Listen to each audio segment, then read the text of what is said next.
Hello friends, नमस्ते प्रणाम। हमारे चैनल में आप सभी फ्रेंड्स का स्वागत है और अभिनंदन है। तो हम लोग बहुत ही प्यारा शिव विवाह गीत लेकर आए हैं।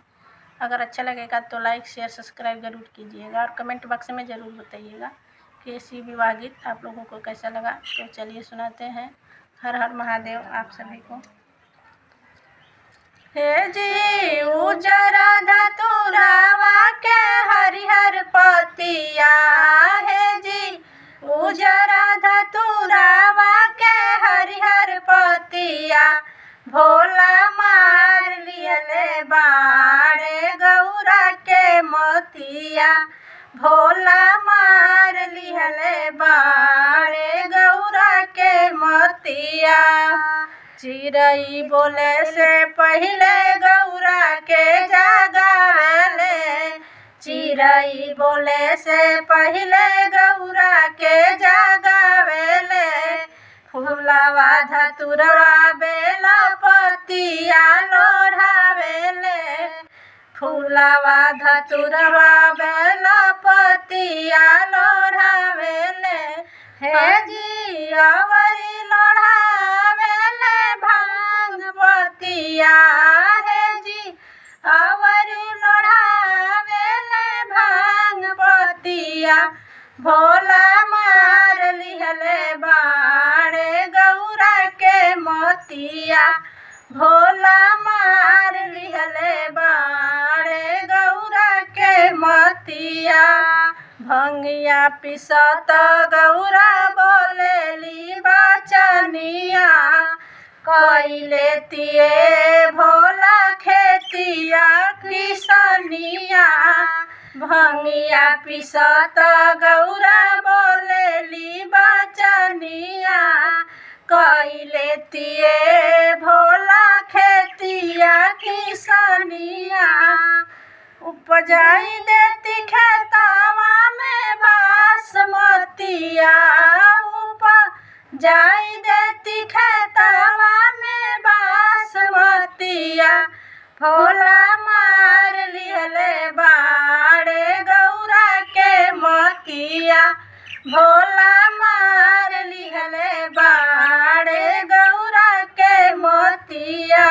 हे जी उजरा धतुरावा के हरिहर पतिया, हे जी उजरा धतुरावा के हरिहर पतिया, भोला मार लिहले बाड़े गौरा के मोतिया, भोला मार लिहले बाड़े गौरा के मोतिया। आरी आरी बोला भोला धान समतिया, आरी आरी बोले भोला धान समतिया, बिचवा में बोई दिहले भैया पतिया, हे जी बिचवा में बोई दिहले भैया पतिया, भोला मार लिहले बाड़े गौरा के मोतिया, भोला मार लिहले बाड़े गौरा के मोतिया।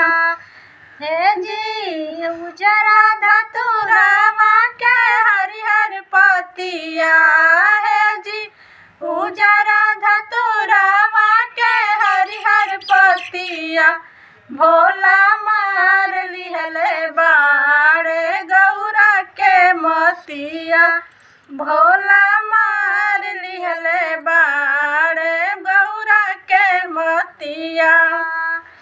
गइले हरिहराई भोला के खेतिया, हे जी गइले हरिहराई भोला के खेतिया, भोला मार दिहले बाड़े गौरा के मोतिया, भोला मार लिहले बाड़े गौरा के मोतिया।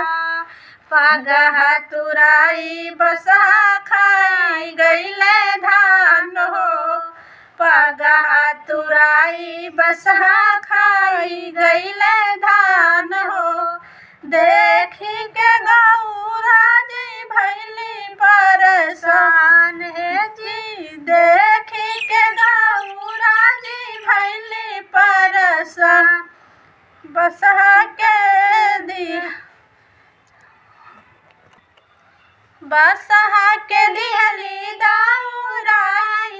लठिया है जी बासहा के दिहली दाऊराई लठिया भोला मार दिहले बाड़े गौरा के मोतिया भोला मार दिहले बाड़े गौरा के मोतिया हे जी उजरा धतुरावा के हरिहर पतिया है जी उजरा धतुरावा के हरिहर पतिया भोला